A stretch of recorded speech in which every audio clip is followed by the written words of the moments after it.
Hey y'all, it's Evelyn and welcome back to my Flosstube channel for yet another Flosstube update. It is Friday, May 10th. It's like 2 something in the afternoon, so we've got some good sun coming in from the window. And yeah, I just thought I would come on and share with you what I've been up to over the last month. So it's been, I think, almost exactly like maybe just over a month since, sorry, I'm getting too excited. It's been probably just over a month since my last video. So I have several weeks of progress and we've got some exciting stuff. I have a couple of finishes, a couple of new starts. I have a knitting finish, which I'm currently wearing, a couple of knitting whips. So there's a lot to talk about today. If you are new here, this is a channel where I talk about cross stitch, knitting, sewing, quilting, basically all things crafty. And if you're coming back, thank you so much for joining me and spending a little bit more stitchy time with me. So I guess life update, what's been going on for the past couple of weeks? Not much really. I'm still waiting for my short-term contracts to start, doing some history research for the Park Service, and then I have an internship at a local museum in July, so just still kind of waiting for those to start up. We have been having some nice weather the past like week or two, so Nico and I have been enjoying the apartment pool, which is exciting because obviously where we lived in England, there was definitely not a pool in our back garden. So a perk of being here currently is that it is very hot, which is a negative, but the plus is that there is a pool. So we've been having some pool days and just kind of enjoying the end of spring. We've done a little bit more exploring in New Orleans, trying out a few different restaurants around where we are living. We went to a new brewery nearby where we live, which was fun. So yeah, we're just still kind of, meeting a couple of people. We're still trying to get used to the area. And yeah, that's basically what's been going on with me. So now for what we have all been waiting for, I'm sure. It is stitching time.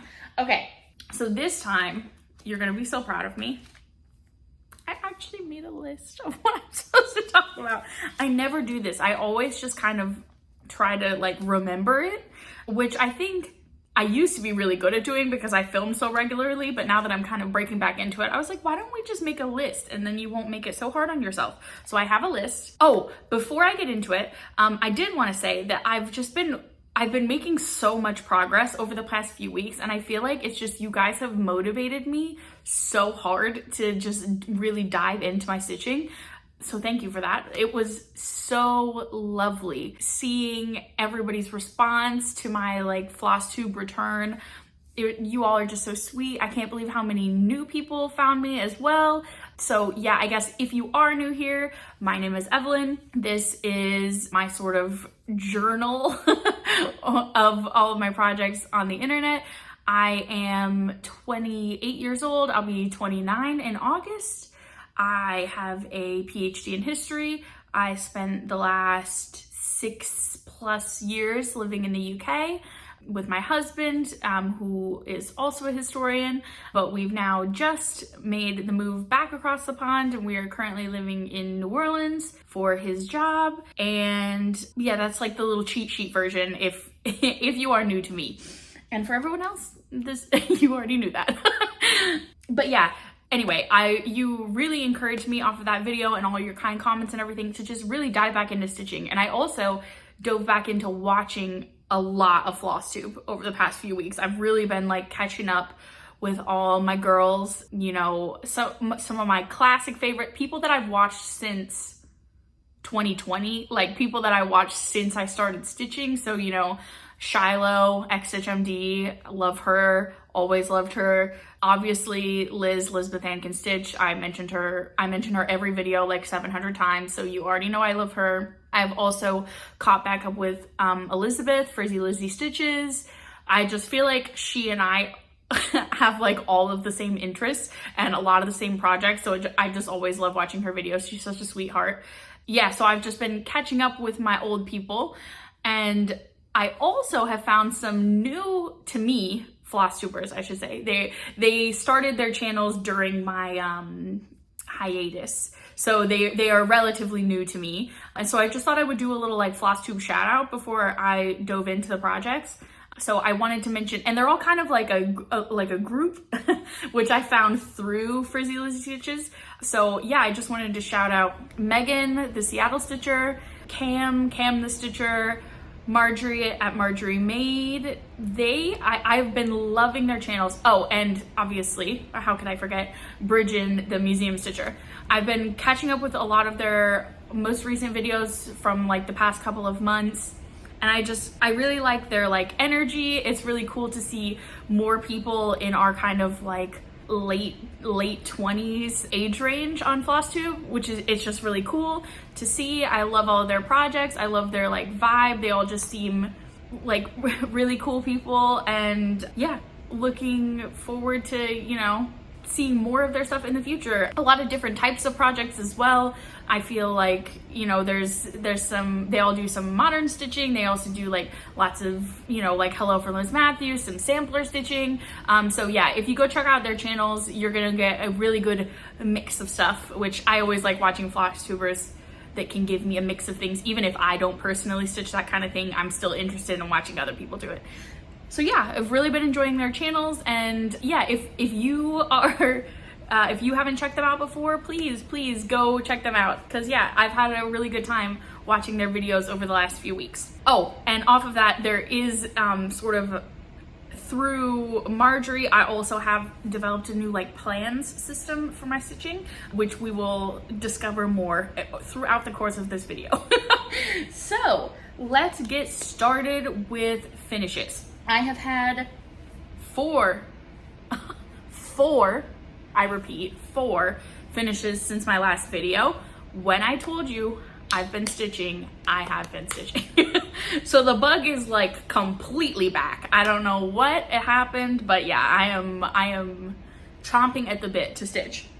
So we are gonna basically do them like in order that I finished them.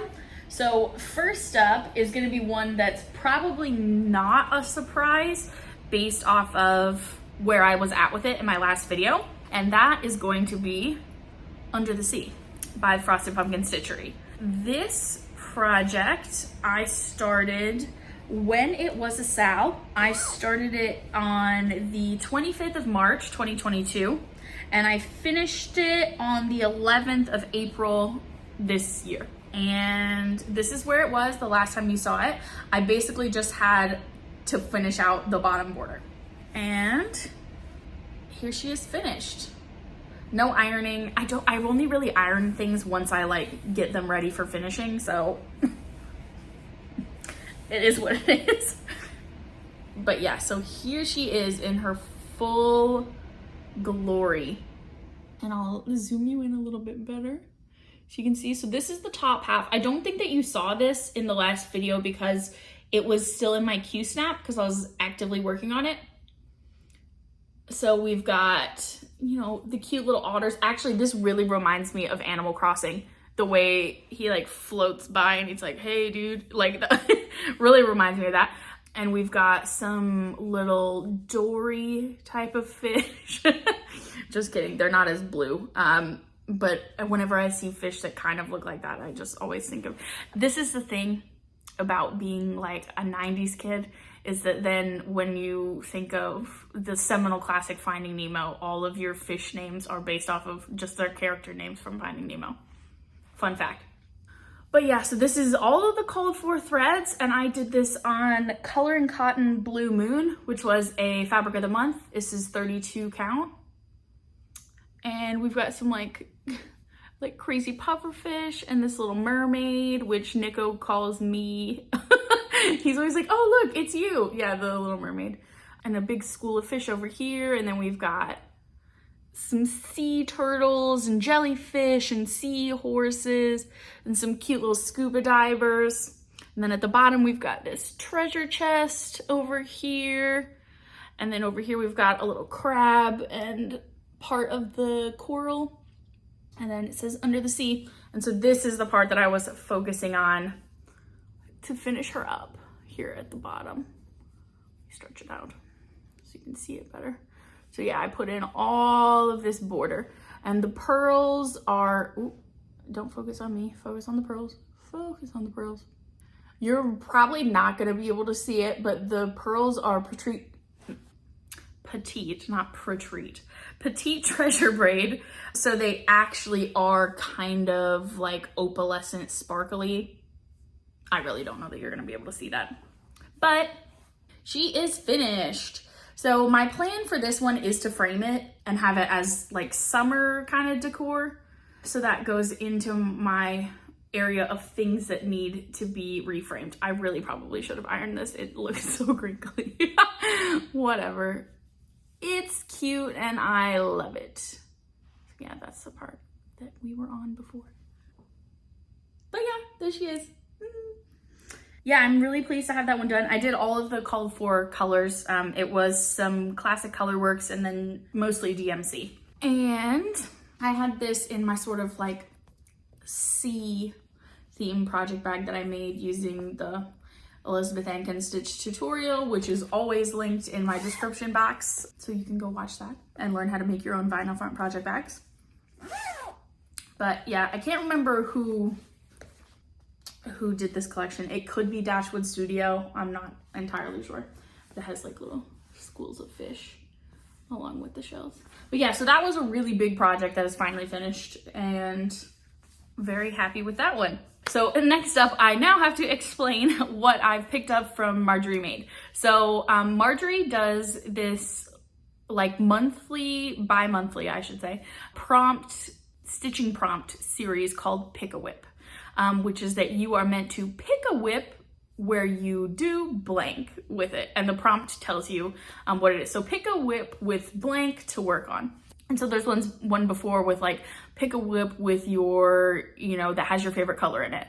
Pick a whip that you started in the month of June or whatever. And then that's the project that you work on. And she pulls a prompt on the 1st and the 15th-ish of every month.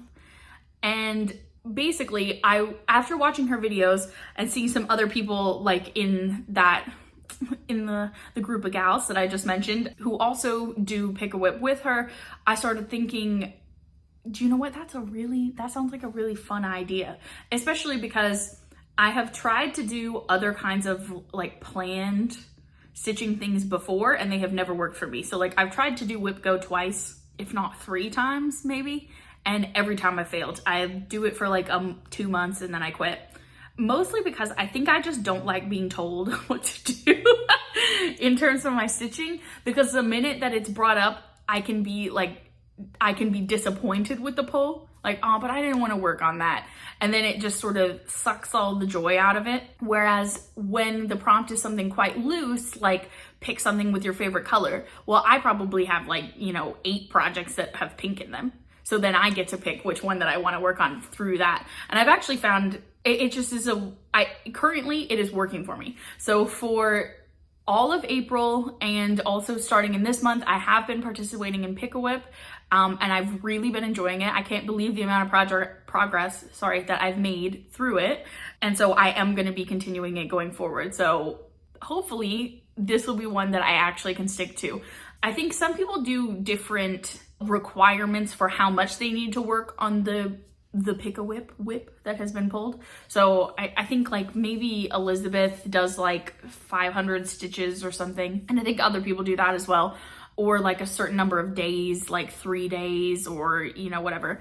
I am just doing it by like landmark stitching or like milestone stitching. So I will look at it and be like, I would like to finish this section of the chart.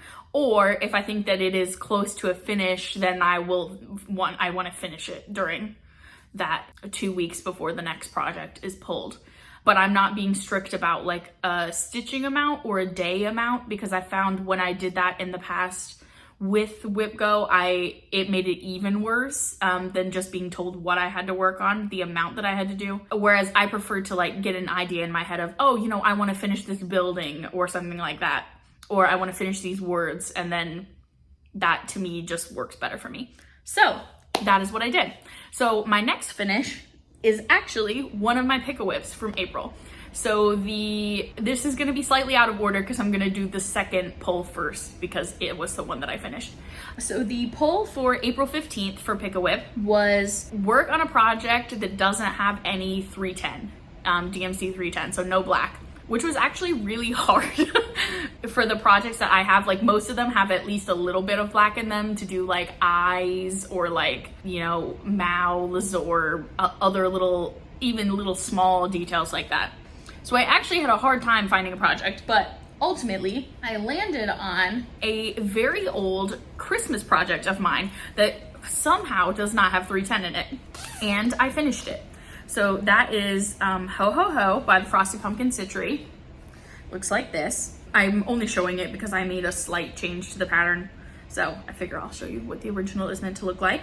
I started this project on the 6th of December 2021, and I finished it on the 20th of April 2024. I originally started this for my hashtag We Need a Little Christmas Sal in 2021, which was sort of COVID inspired, that, you know, it was gonna be another tough COVID Christmas, and I just wanted to stitch on Christmas because I felt like we needed that Christmas joy a little earlier that year. So I basically worked on Christmas stuff for like 3 months or something like that. And this is one of the projects that I started during then. And for some reason, I just never got around to finishing it. It is a small, so I don't really know why, but it is now finished. I worked on this a lot when Tortured Poets Department came out, and I had the album and like the lyrics up on the TV screen, and I was just stitching away on this, and I managed to finish it. So here is mine. I still have the needle minder on here because it matches the project, so I thought I would leave it on. So this is HoHoHo. I did mine on 36 count. Picture this plus pewter. I think pewter might be the called for fabric actually, but 36 was not the called for. So it is really teeny. I think it's like, it's not even 5 inches. Actually, I have my measuring tape, hold on. Yeah, this would fit, it's only like 4 inches in circumference, so this will fit in a 5-inch hoop. I am gonna do a hoop finish, that's how they show it. I might do like a thing where I like wrap red and white ribbon around the edges of the hoop to look kind of like a candy cane or something like that. I used all the called for colors. The only change that I made to the pattern is that in the original pattern, Rudolph's antlers are white, and I had them white the last time that I worked on this. Oh, I should have shown you what it looked like before. I'll put it up on the screen before now so that you can have seen what it looked like. But I had initially stitched the white antlers, and as I pulled this back out to work on it, I just thought they looked weird to me. So I frogged them and I put them in with the brown. This might be surprising to you because it looks like the eyes are 310, but actually they are very dark brown. It's like DMC 938 or something like that. So it looks like there's 310 in this project, but there is not. And it's just really cute and it's really fun and it's like teeny and it's gonna be a cute little thing. I might even put it on the tree depending upon how small the hoop comes out. Either that or it'll be like a decorative finish either on the wall or like on a bookshelf or something like that. That's her. I can take this needle minder off now. This is one of the needle minders from the Frosted Pumpkin. They have them made by A Needle Runs Through It. And it is the Rudolph on a crazy Christmas sweater because it's weighting the fabric down. But yeah, that's that one. That was really quick. Once I started working on that, I finished it in like a day or so. Oh, and the other thing that I don't know if you can see. Can you see that? The dark green is actually a toile. So it oh, you can see it kind of there. It sparkles a little bit, the cord for the twinkle lights, which is really cute. So yeah, my second finish. This is in this fun Christmas project bag, and I put little danglies on the zip, so it's like a little Santa face, and then this one, it's kind of flipped around, but it's Rudolph on the little notions pouch. So that's that one. I'm gonna have a lot of FFOing to do because I also have to FFO all of, re-FFO, I should say, all of the projects that we brought here through our move, because most of them I had to take out of their frames. So I'm gonna have a lot of FFOing to do over the next few months. Drink break. So next up, this one I hadn't realized even that this was still a whip, to be completely honest with you. It is one of my Frosted Pumpkin seasonal sayings smalls, the ones that I do little cube finishes for. And I started this for Valentine's Day in 2022, and I just never finished it. So I had finished the border and then I stopped. This is Hugs and Kisses by the Frosted Pumpkin. It's supposed to look like this. And if I've shown you it before, this is where it was. It was literally, I just started the border. And so after I finished HoHoHo, I pulled this one out because I thought this is really stupid to have this still be a whip. If I worked on it for like 2 days, it would be finished. So I pulled this back out when Nico and I were doing our annual Lord of the Rings extended cut marathon a couple of weekends ago, and I cranked this puppy out. So I finished this on the 29th of April. And here she is. Super cute. It says Hugs and Kisses and Candy Wishes. I did mine on the, I think it is the called for fabric. It's 28 count Picture This Plus Bashful, and it's their crystal fabric, so it has an opalescence to it. Because that's what Picture This Plus calls their opalescent. It's called crystal. I don't know how well you're seeing that, but you might see it a bit.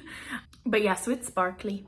And we've got some little cute chocolates, some XOXO details. This was just really fun.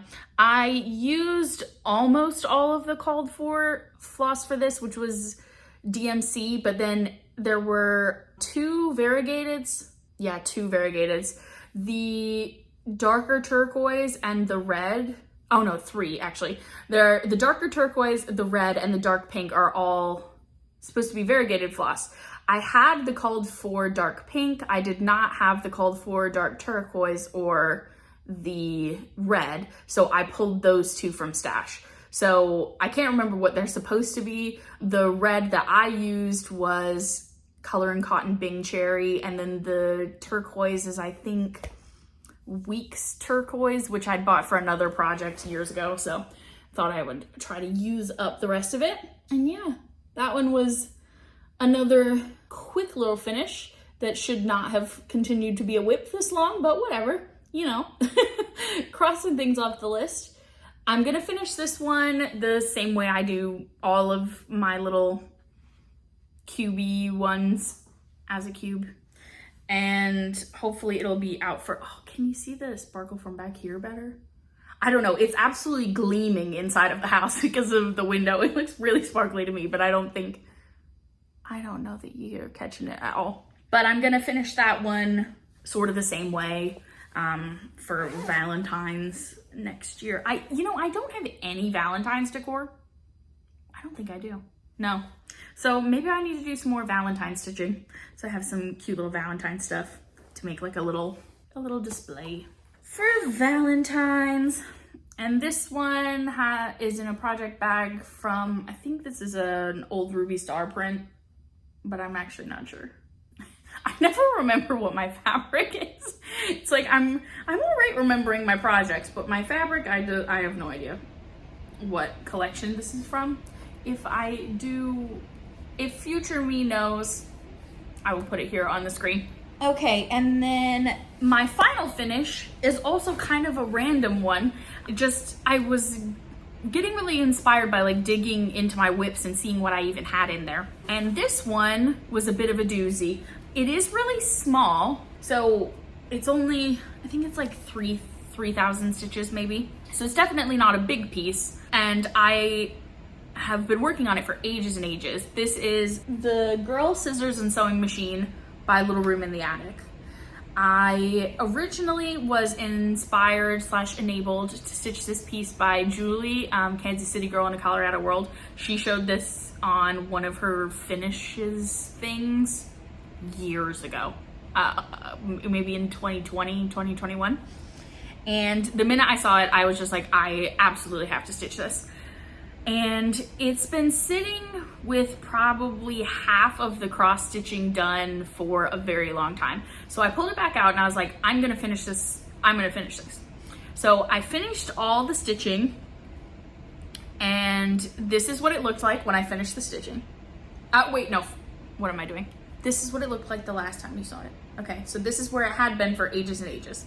This is what it looks like when I finally finished the cross stitching, which was probably right at the beginning of May. And then I was in for the absolute ride of my life doing all of the back stitching for this. Little Room in the Attic is an Eastern European designer, and if you are familiar with Eastern European patterns, you know that a lot of Eastern European designers rely very heavily on like back stitching, fractional stitches, layered back stitching, satin stitches, French knots, all kinds of stuff. And let me tell you what, this pattern had everything. Anything you could have imagined, it was in there.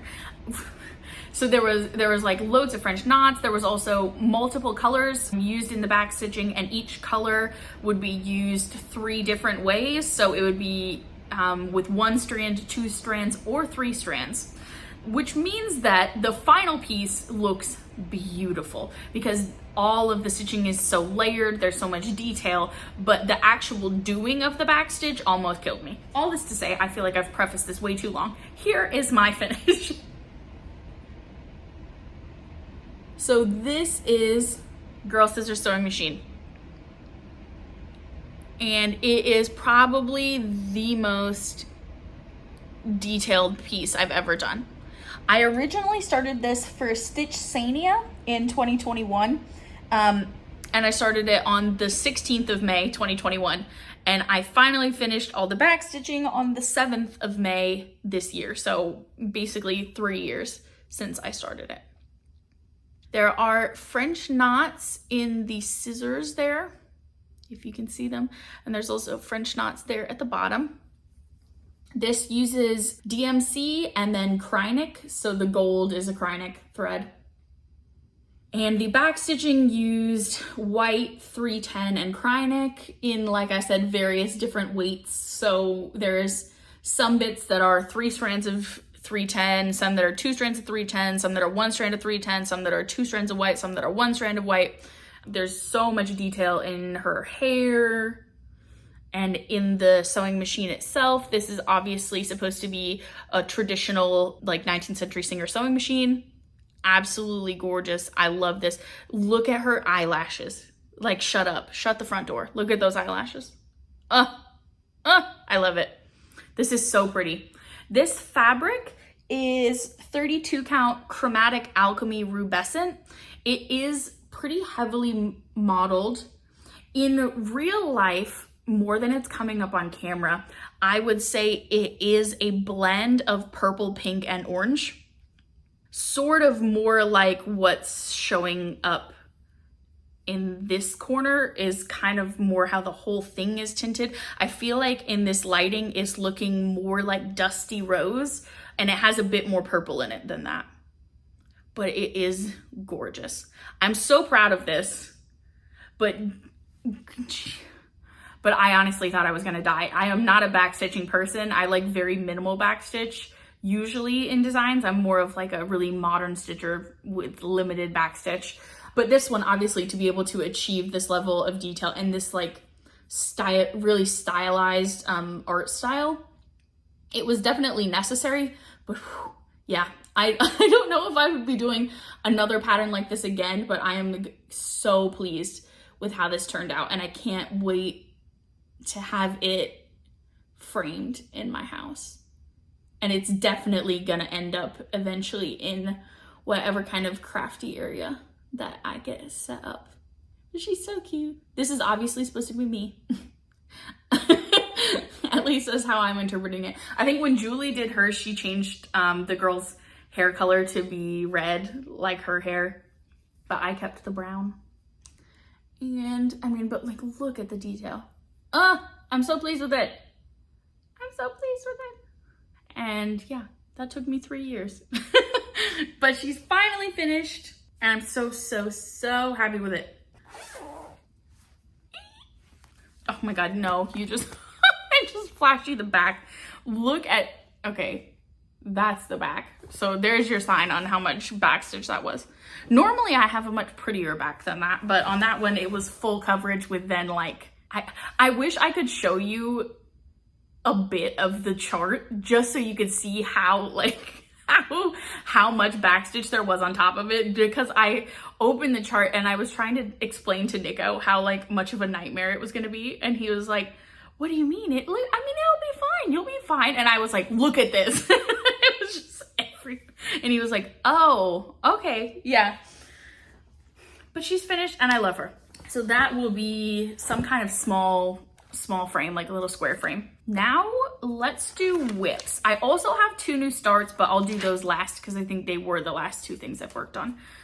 So whips. At the end of the last video in my plans, I said that I wanted to work on my Halloween wreath from Frosted Pumpkin, which is gonna look like this. I've already done the Christmas wreath, so I'm working on the Halloween wreath now. I started it on the 24th of August last year, 2023. Now, I don't know what I was on when I told you in the last video that I wanted this finished by Halloween, because I've worked, there is no way in hell I could have this finished by Halloween. This project, I put it into Pattern Keeper, although I will say Frosted Pumpkin doesn't really work in Pattern Keeper. It doesn't work. They don't recognize the symbols. If you use markup, RXP with Frosted Pumpkin, it sometimes recognizes the symbols, but it doesn't on this wreath for some reason. I have no idea why. Alas, alack, it's fine. I just put it into Pattern Keeper on like the grayscale function where you can still see the translucent symbols beneath it, just because it's like 19,000 stitches or something, and I wanted to be able to mark which bits of the wreath I've done anyway, even if they don't recognize the symbols, to make the actual color picture within Pattern Keeper. But anyway, yeah, after working on this, there is no way it's going to be finished by then. However, I am going to keep working on it, and maybe for Halloween next year. But I think it's just going to be way too much stitching, considering that it is literally May already now. I think I must have not known what month it was when I told you that. I have no idea. But anyway, this is where it was the last time that you saw it. And this is where I got to working on it. So I have completely finished the Spooky Witch's house. Let me see if I can pull there's like a big crease running right through the middle of the house. Okay. So I finished the witch's house and I finished the BAB, or big ass bow. There was a running joke about this bow on the Christmas wreath and how big that it was. So when they actually released this one, the pumpkins split up the bow into different parts of the release so that people didn't have the same problem again. But for me, I was just like, nah, I'm just gonna stitch all the bow at once again. So that's what I did. So I finished the house and I finished the bow. My plan with this one is, and I think I already said this, is to stitch it the same way I did Christmas wreath, which was I would do the background of like the actual wreath bit of each part, and then I would fill in the cute little knickknacks and doodads and bebops and whatever's afterwards. So like the boring part came first. And in that one, at least the wreath was green, whereas in this one the wreath is gray, and I am not a gray person, so that's going to be really boring for me. So my plan is, again, to get it out of the way first and then have the fun bit come afterwards. But yeah, you can see there's like a little stained glass window in the witch's house and the little bats, and then the bow has moons and stars, and it's really beautiful. This is on Coloring Cotton Dried Violets, which was the fabric of the month in September of 2022. The called for that they did it on is it's like a neutrally kind of color, but I really wanted mine on purple because of Halloween. And I did a floss toss and all the colors will work. So it is like a really light kind of mauve-y purple. It's a bit more purple in person than I think it's coming up on camera. But yeah, so my plan is to start basically from the bow down here and go this way, which is the same way that I stitched the Christmas wreath. Although the parts, the way that the parts came out this time, they weren't in like they didn't go in a full circle that way. They sort of jumped around a bit more with directionally where they released all the parts, but I'm just gonna stitch it all the way around. So I'll probably pick this up again this month at some point and get started on the bottom of the wreath. But this itself was a lot of stitching. Let me tell you how many stitches I have done on this. So on this one, right, so I am at 19.52% complete. I've already done 30 stitches, so 3,630 stitches. So it was a lot of stitches to do this bow. And I only had, when I started, I think I had just like the bottom of the house to finish. So yeah, that was a lot of stitches. But I'm using all the called for colors for that. The only thing that I changed was the fabric that it's on. And like I said, I will be getting back to that. And this is in a project bag. I actually know this fabric. This is the Jill Haworth Tiny Treaters, I think is the name of the line. There's these cute little trick-or-treaters on it. And then the pattern on the inside is like the Halloween word search one, where these little Halloween words appear as if it was a word search. And my next project, I should say, was another one of the Pick-a-Whip calls. And this is actually the first call for April. So on April 1st, the poll was to pick a whip to work on that has words in it. And I thought, you know what I haven't worked on in a very long time? Tulip House. So this is Tulip House by Hands On Design. I originally started this for New Year, New Start in 2021. So I've had it going for a long time. I was called to stitch it originally because in my old house, I had a rug and curtains with tulips on them. And I love tulips, they're my favorite flower. And so I was really encouraged to stitch this to like match our old decor. And then I never finished it and we moved. But I still love tulips and it will still match my current house decor. I mean, as I was showing you in the last video on this, there's tulips in my quilt that I made and everything. So like this will be fine, but it is funny that was the original plan and I never finished it.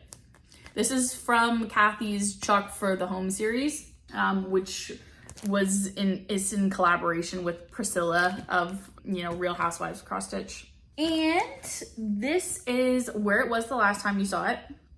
So I was still kind of working on the flowers on this left hand side of the chart. And when I pulled this back out for Pick-a-Whip, my goal was to finish the top of the chart. There's 2 pages to the chart. The first one is the entire top, like from the bottom of the house all the way up. And then the second page is just a bit underneath the house. And that I wanted to finish that first page, and I did. So here she is. So I have now finished the whole first page of the chart. I've done everything as called for. This is the called for threads, and there's like specific instructions she wanted you to do. Like part of this top of the roof is done in tent stitch, and everything that is in the pattern I'm doing as it says. I worked on this while watching, what were we watching? You've Got Mail, a classic. And this fabric is 30 count gunmetal from Weeks Dye Works. I hate this fabric. I would not recommend it. The Weeks fabrics, they are a weird count. So they are bigger than 32 count, but they're really, really loose, the weave. Look, you can see me through it, right? It's like a really loose weave. And I just don't like that. It's very soft to work with, but I just find the weave is really loose. And I would rather, if I was gonna use another chalkboard fabric, I would much prefer / recommend the hand dyed by Stephanie chalkboard, the one that Kathy uses for all the hands-on design stuff. Use that one, don't use this. I'm gonna finish it because I've gotten this far, but like I do not like working with this fabric. I used their fabric one other time for my Oh My Gourd, which was one of the cubes from the pumpkins, and it was like a plaid, like this gingham straw fall plaid, and I use that one basically for the vibes of having it be gingham plaid, but again, the fabric, not the one. It looks good, but I wouldn't recommend it. But I love how this is turning out. I'll zoom you in.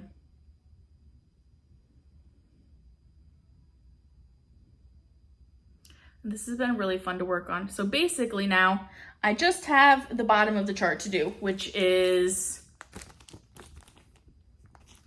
the grass with like these little flowers in the grass, and then bigger tulips with some Smyrna crosses, and then like a bottom little squiggly floral spray situation. But that's where we've gotten to.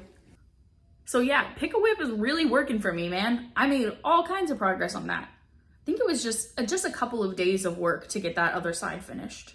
The one thing that was really hard though is that I don't have my lamp anymore because of moving house, and also like, you know, British plugs don't work here and stuff like that. So I donated my lamp to one of my crafty friends when we moved. And yeah, so I no longer have my lamp. I was using one of those like neck lamps, but it was not doing the trick on the dark fabric. So yeah, my kingdom for a better lamp, but that will come with time. And yeah, hopefully the next time that I pull this out, I can, if not finish it, at least crank out like a large portion of this. I don't know if I'll pull it out this month or if I'll wait for another prompt to pull it out, or I don't know. We'll see where the wind takes me, you know? But at least that was like, it had been a really long time, I think, since I'd made like massive progress on that one. So it felt really good to get that other side of the house finished. The last one is the Pick a Whip pull for May 1st.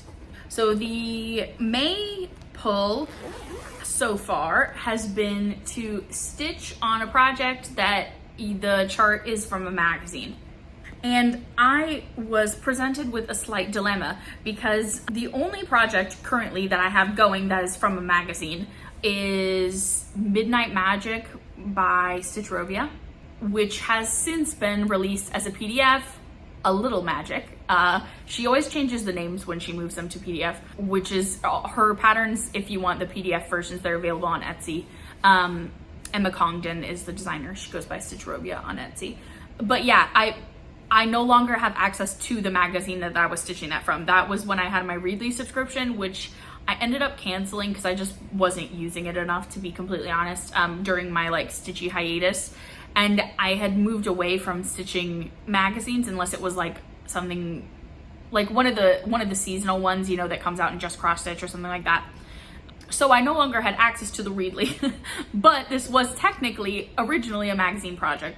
So I just went and I bought the PDF version off of Etsy to be able to finish it. But I started it when it was magazine's chart, so I'm counting it.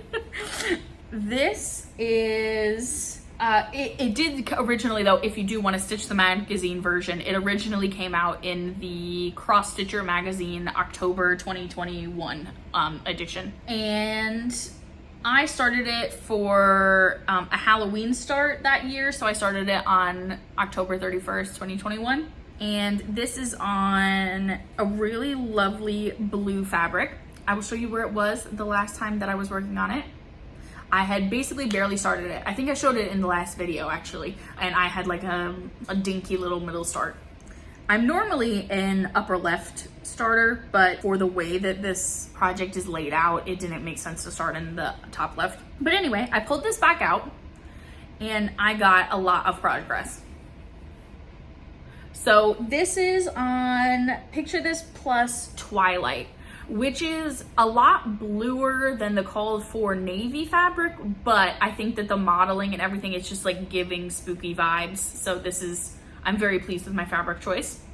And so since the last time I finished the witch over here, I had only basically had her head, I think, last time. So I finished the whole witch, and then I've done magic. It's gonna say everything is better with a little magic. I finished all of the colors in the word magic. It's like 4 different colors. The thing that I love about Stitchrovia is the way that, because she was originally a graphic designer before she started designing cross stitch, she has such an attention to detail in terms of color usage and how to do typography and like to blend colors into looking like graphic stylized fonts and things like that you would use in graphic design. She's just so good at that. So yeah, there are 4 different colors in the magic letters, and I basically finished all of the colors, and then the final step is that you outline them for some shadowing in black, and I'd started doing that on the M. So you can see I have a tail there for when I pull this back out. My goal when I pulled this out is I thought it would be really good if I finished, I think my goal was like both witches, but I ended up only doing one, and to get magic in there because this is a huge amount of stitching because it's just a really large portion of the chart. I have this on Pattern Keeper. Let me just rest her upon myself. And I can tell you how far that I've gotten. So this is a total of, it's gonna be 9,000 stitches to finish the whole chart. And I've done, when I pulled it out, I had only done 500 stitches, which was basically this middle bit. And now I'm at 2,569 stitches, which is 28.51% complete. So I did about 2,000 stitches for the pick-a-whip pull. And I am very pleased with that. And I think once I finish this bit here, I'm gonna put this other witch in because it bothers me that her arm and wand is just like floating in the air. So I'm gonna try to put that in, and then I'm gonna go down and try to finish the bottom, which is like a big old pumpkin and some candles and stuff and like a cobweb. And then my plan is to then go back up and do the top, the rest of the typography, and then finish. There's like a spooky house at the top inside of the moon and some other stuff like that. So that's my plan. I don't normally like stitching up. I like to stitch down, but it is what it is. You know, we did a middle start on this one, so we have to deal with the consequences. But yeah, I'm really pleased with the amount of progress that I made on this pick-a-whip. I feel like that's really good. And you know, I didn't finish all the black, but I feel like I met my goal with getting the word magic in there. And that one, hopefully I pull it out again over the next few months, like in the lead up to Halloween, because that one I think would be a much more realistic finish than getting the Halloween wreath finished, since this is like half the number of stitches of that. And this one is in some Lewis and Irene owl bag. This was my first bag I ever made. I think I talked about this in the last video. There are issues with it, but she is my first. And did I miss anything on that one? No. Cool. Okay, we have now made it to new starts. Exciting. After getting all this progress and getting 4 finishes, I thought, you know what, I want to start. And I'd also, like I said, I UFO'd some things in the move, so my whip count is not very high at the minute. I think I have like 10 or 12 whips or something. So I thought, I have gotten 4 finishes. I'm gonna give myself a start. So I actually did 2 starts. One of which is a project that I have had kitted up for, I don't know, 3 years maybe. And that is, I actually have the paper chart for this one so I can show you. That is Beautiful Things by Lindy Stitches.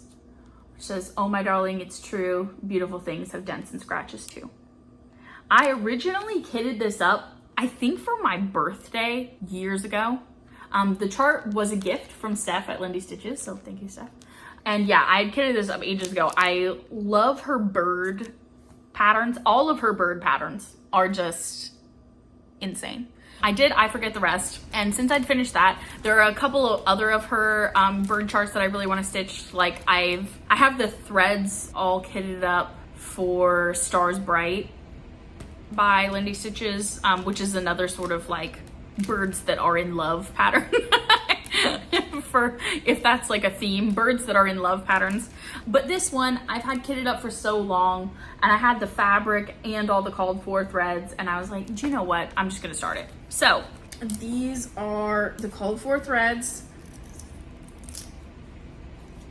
It is a mixture of DMC and then Classic Colorworks, and it's just like a lovely kind of like muted rainbowy vibe. and I am stitching this actually on the called for fabric, which is Picture This Plus Earthen. The called for is a 36 count, but when I bought this years ago, the only one that I could get at the time, because during COVID, as I'm sure you recall, there was such a high Picture This Plus shortage that I could only get a 40 count. I don't really like stitching on 40 count. I have very bad eyes. I think I've talked about it before, but I have some serious eye diseases and it means my vision is not really good. So I like stitching things that are easier to see without magnification or something like that. But alas, alack, I had the exact color, and I love how the pattern looks on this color. It's like a really dusty rose brown, and it just looks perfect for the chart. So I wanted to stitch on it so bad. I thought about going ahead and reordering it in a 36 count, but I was like, I have the 40 count in stash, just stitch it on the 40 count. So that is what I have done. So it'll be a little bit smaller than it originally said. I have done a top left start on this, and here is where I'm at. So I have done the flower in the top right. I mean top left, what am I? I just said top left 3 times and now I've said the top right. No, I did this in the top left. So I have finished that flower. The stem does continue like down into the pot that the bird is standing on, but for all intents and purposes, I have finished the flower. I did a big fill-in situation on the leaves. I just sort of outlined them and then filled it in, which is not something I do that often with hand-dyed threads, and I don't really know why, but I did in this case because I knew that that leaf was gonna make me want to quit. So I made myself go ahead and do it. And I feel like it looks really good on this fabric. And I'm pleased with myself. I feel like that was a good solid start to this pattern. I think that that's one thing that, I can't remember who I saw that was talking about it. Maybe it was Megan Seattle Stitcher, but about when you start something and you have like a really minimal start. Maybe it was Bridget as well. I don't know. I feel like a lot of people have been saying this recently, but basically that when you have quite a teeny start on something, it doesn't really motivate you to go back to work on it. And I've found that quite heavily, that once I have more progress on something, I'm more excited to go back and work on it, because I guess because it's closer to a finish or something. And I'm definitely a product stitcher rather than a process stitcher. I like to stitch things because I like to have them and be able to look at them when they're finished. Although, I mean, I like stitching like while it's happening. You know what I mean. I don't need to explain this. I really don't need to go into this. But I feel like, yeah, when I have a really teeny start on something, it doesn't, I'm like, oh, it's gonna take forever to finish that. And then I just kind of don't really want to work on it then.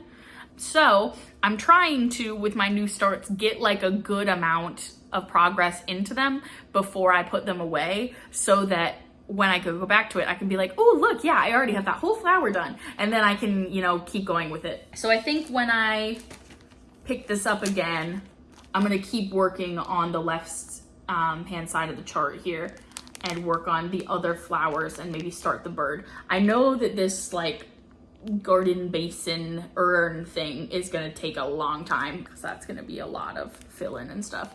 So I think I'll probably try outlining that and then filling it in over time, but we'll see. But yeah, so that is my new start on Beautiful Things by Lindy Stitches. I love her charts. And then my plan when I have, if not when I've finished this, but at least when I finished a couple more things, I am gonna start Starts Bright because I have kitted it up. I've already picked fabric and floss and stuff like that. I had to do a bit of a floss conversion for a couple of colors from Stash, just because I didn't want to go buy the DMC color for like 3 stitches worth of use of it. But I did it with the vibe in mind, you know what I mean? But that is on the horizon. And this is Lewis and Irene Queen Bee project bag that I made. And then my final new start is a Frosted Pumpkin Small that in my last video before my hiatus, I said I was gonna make a start on, and I never did. So I've also had that kitted up for a very long time, and I just never started it. This is the Spring Garden Club by Frosted Pumpkin Stitchery. It's in their same like line as the winter carriage ride pattern that I did. I don't know if I'm gonna do all 4 of them like for each season, but I definitely wanted to do the spring one. And like I said, I've had it kitted up for ages and I've just never really started it. It's really not that many stitches. I think it's just a couple thousand, like maybe 3,000 or something like that. It's not that big of a chart. And so I thought, you know what, I'll just get a start on it because it is spring and I felt like working on it because it's spring. So I think this is something that I might just keep pulling out this month. I have made a couple of changes to the colors that I'm using in the pattern. Most of them are the called for DMC colors. There are a couple where I have changed the color because I wanted it to be a slightly different shade. So for example, this green, which is supposed to be like grass and stuff, the green that they called for was more of a blue green and I wanted more of a yellowy green because I like yellowy green more. You know, just little changes like that. And I couldn't find, for the life of me, I could not find the rusty color that's gonna be like the terracotta pots. So I actually just pulled Just Rust by Classic Colorworks and I'm just gonna do that in an overdyed. But then there are supposed to be 2 overdyed flosses in the pattern.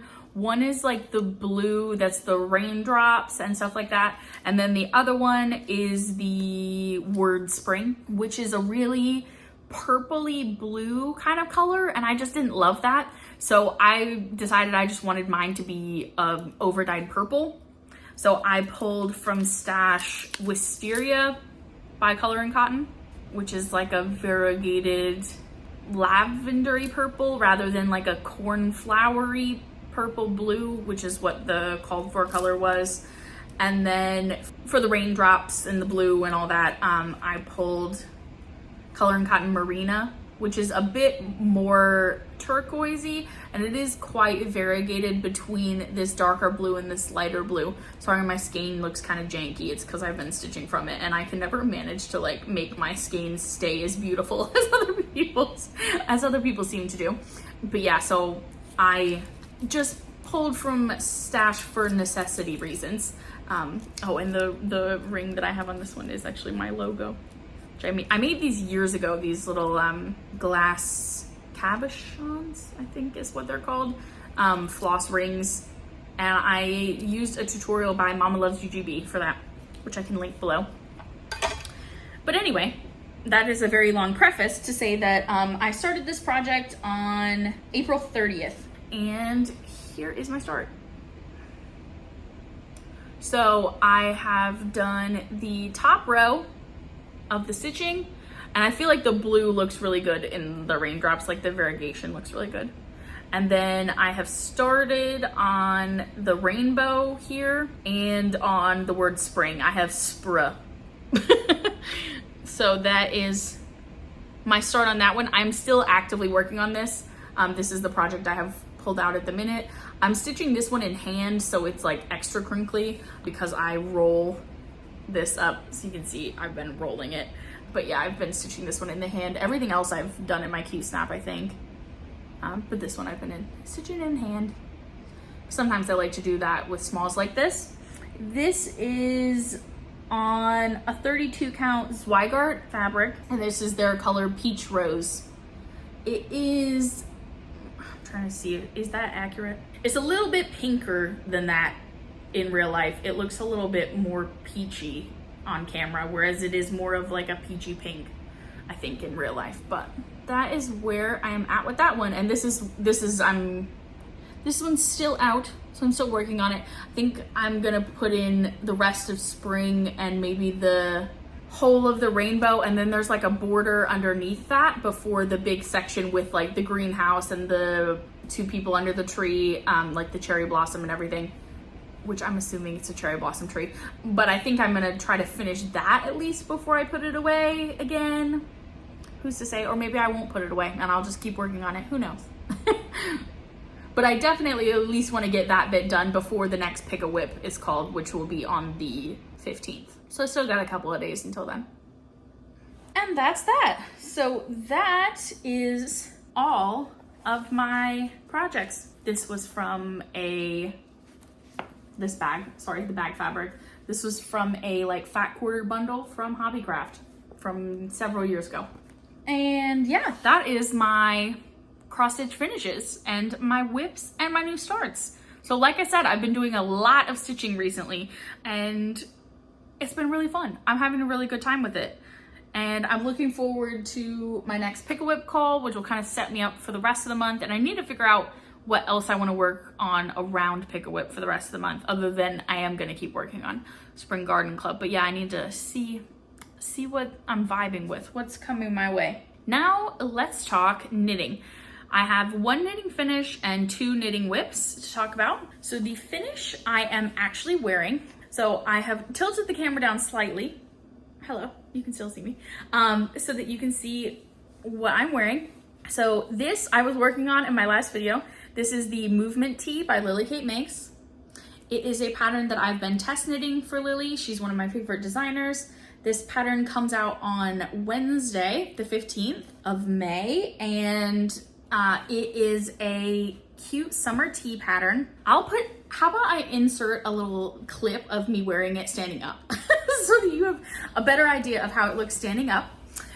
It is a sort of spring summer tee pattern with this eyelet detail that runs along the raglan and then down the side, and then it repeats on the raglan and down the side on the back as well. So then you get this cool detail along the side where on hers, which is like an all over striped version, every time that the stripe hits the eyelets, it makes like a cool jog in the stripes so that the stripes are sort of offset and jumping off of each other. I decided to do mine in a color blocked version. So in between the changes of the colors, I did that stripe detail because I still wanted to get that like jog vibe in it. Some of the cute features of this would be not only the eyelets, but also there is a folded hem at the neck, and there is also a folded hem on the sleeves. They are kind of really short sleeve, but I quite like that. If you follow the pattern as called for, your sleeves are not going to poke out as much as mine. I had finished my sleeves before we made a slight adjustment to the tension on the cuff, so mine are a little bit more pokey outy than yours would be. The yarn that I used for this color block version is Valley Yarns Granville, which is a sport weight yarn. The pattern calls for a DK weight, but I was able to hit gauge with this yarn and I really like the vibe of it. It is a 90% cotton, 10% merino, so it does have a bit of bounce back. I would recommend using something that has a little bit of bounce with it, just because then you get some, it blocks out really nicely compared to something that's 100% cotton doesn't always block that well. And yeah, I just really like the details on this pattern. At the bottom, it has a tubular edge with ribbing. And the reason that, camera back up, the reason that she does that when the top are folded hems is because if you did the folded hem on the bottom with the way that this fabric is, it would stick out and it wouldn't like lay nicely. So it is a ribbed edge at the bottom. But yeah, I'm just really happy with it. It's like breezy, it's like a relaxed fit, but it's not too much ease, it's also not too tight, and so I'm just really pleased with how it turned out. I blocked this earlier in the week, and yeah, now I'm just enjoying wearing it, and it's like really fun, summery colors.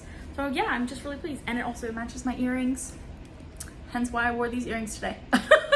So yeah, that's my latest finish, and you will see me promoting this over on Instagram for the pattern release on Wednesday. And so that's been really fun. So that's my finish. I think it took me like a month. You can see the full project details on my Ravelry. Also, if you want to do my like stripe modification, I have that listed in the notes on that project on my Ravelry. So you can go check it out. I can also insert a picture of myself wearing it out of doors in our apartment complex. So yeah, there she is. Right, let's talk about whips. I have two knitting whips, one of which is actually a new cast-on and the other of which is a whip. So how about actually, let me show you the one that's an actual whip first. I think I forgot that I cast the other one on. So this one, I originally cast it on last June, and it's a summer top, and then I sort of gave up on it when it wasn't summer anymore, and now I've come back to it. So this is the Be My Tulip top by Macy Meal on Instagram / that's her like knitting persona. If you go to buy her patterns on Ravelry, it's Camille K. She's a French knitwear designer out of Toulouse, and I just love her patterns. They're also like romantic and really kind of not like whimsical, but elegant, and just I just really like her patterns. And she also does sewing and stuff like that, so she like sews skirts to wear with her knitwear, and I like her vibes. She's a very aesthetic Instagram. So the minute I saw this pattern last year, I wanted to work on it, and for ages and ages, all I had done basically was casted it on. So, but this is where I am now. So it's knit flat, so it's really long. But what I have done is I have finished the double knit edge, which is folded and then secured on the back, and then I have started the lace pattern, and there are loads of repeats. So it doesn't tell you to do this in the pattern, but I've actually made, just for my own peace of mind, at the end of every repeat, I've put a stitch marker so that I can keep better track of where I'm at in the lace chart. I think I'm like 3 rows into the lace chart, so you're really not gonna be able to see anything. It doesn't even look like lace yet. It's just got a couple of yarn overs, and that's really all you can see so far. But doing this edge about killed me, because it was, you know, stockinette for 2 inches in 4-ply on really small needles, and I just wanted to die. But I pushed myself when I pulled this out to get the hem finished, because I knew that was going to be the part that was way worse. And then now I've actually started the lace bit, which will be fun. The pattern suggested for you to cast on originally with a provisional cast on, so that when you joined the 2 edges of the hem, you could very easily just knit 2 live stitches together. But I decided to make it harder for myself and also easier for myself at the same time. So instead of doing a provisional cast on, which I just felt like would be way too hard to do a provisional cast on of 400 stitches, I just couldn't, not that it's hard, but I just like couldn't be asked to do it. So I just did a normal long tail cast on, which then meant that which was easier at the beginning, but then obviously when I went to knit the stitches together, I had to like pick up from the edge every time I did it. So I sort of played myself, but also made my life easier at the same time. So, you know, it is what it is.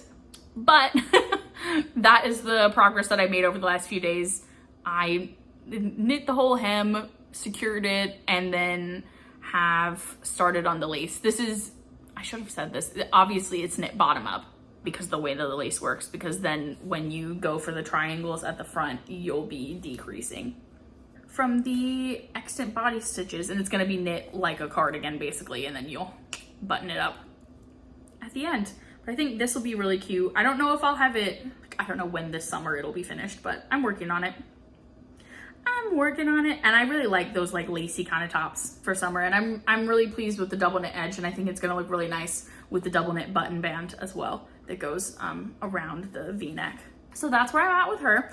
This is, oh, I should have said, this is using King Cole Gaza 4-ply, which is like a fingering weight, and it's 100% mercerized Egyptian cotton. And mercerized means that it's like kind of a shiny cotton.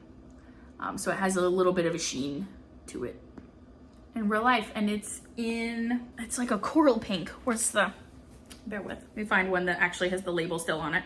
So I'm doing mine in the color, oh, it's it's literally called coral, so that's the color. I got this in the UK.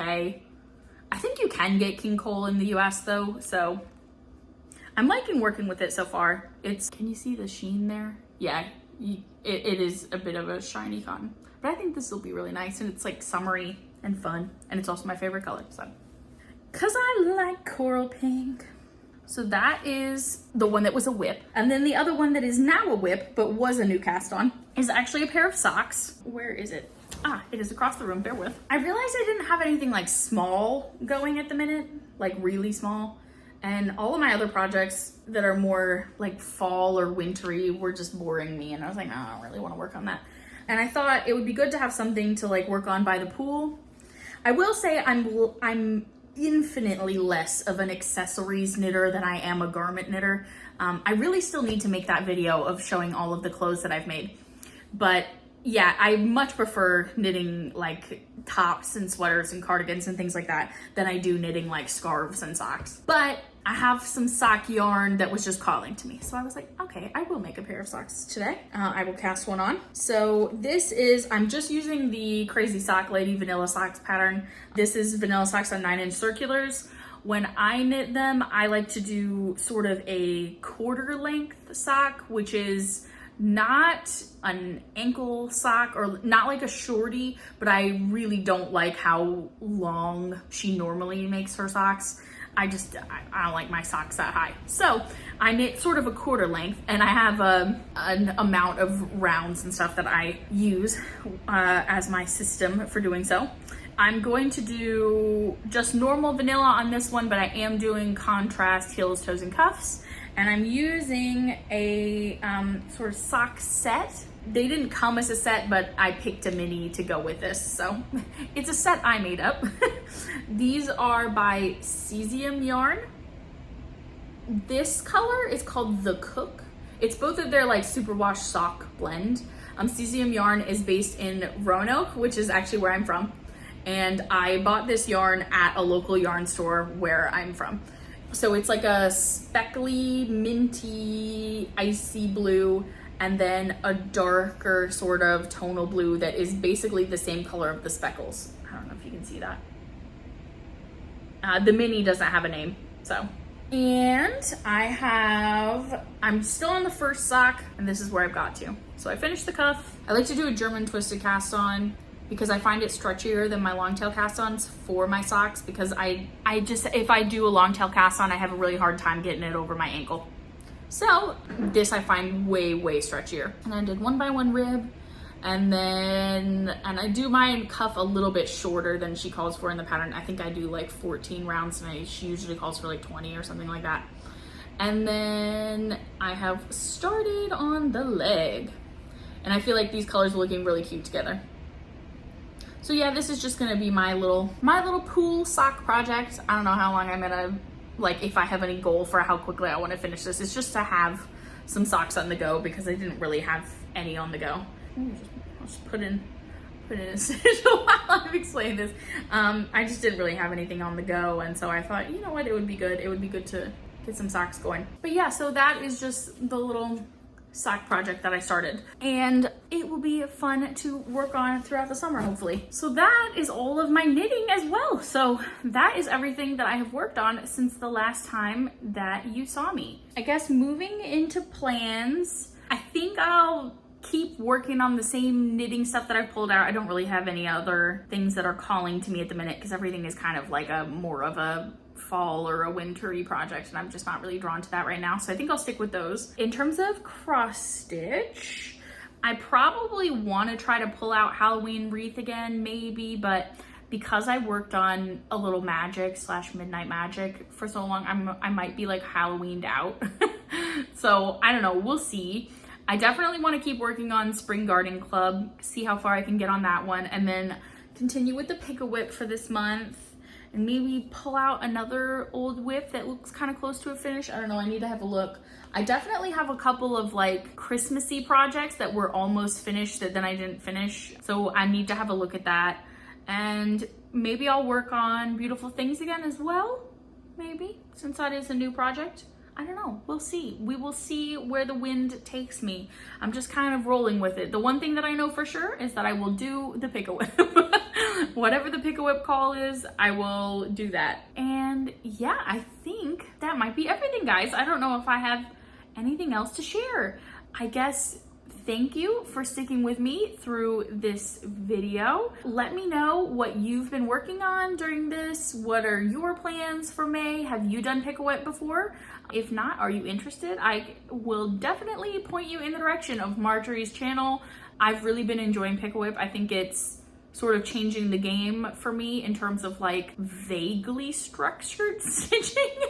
As in, it, you know, it's a prompt, but it's a prompt that I control, right? Like I can pick whatever I want to within the realm of the prompt, you know, like something with words. I had a lot of projects that had words on them, but I wanted to work on Tulip House. You see what I mean? So I'm really enjoying that. So what do you think about Pick a Whip? Would you be interested in starting it too? Also, yeah, like what are your plans for the rest of spring now that we're moving steadily towards summer? Anything exciting going on? Any new charts you're excited about? Yeah, you know, just let me know in the comments. Thank you for sticking around and watching this whole video and hanging out with me. If you did like this video, you know, give it a thumbs up, leave me a comment down below, share your stitchy news with me. And if you are not subscribed to my channel, but you did like the video and you want to see more from me, you can hit that subscribe button. You can ring the notification bell so you get notified when I upload. And yeah, you can find me over on Instagram at Evelyn Across the Pond, same as my name on here. And I try to post little updates there. I'm less good at posting like finished objects than I have been in the past. I don't think I've posted a single one of these finishes yet, so I got some Insta posting to do. But I kind of wanted to save them for you guys to be able to see them first. So yeah, stay in touch with me over there. And I hope you guys have a great rest of your day, weekend, week, and month.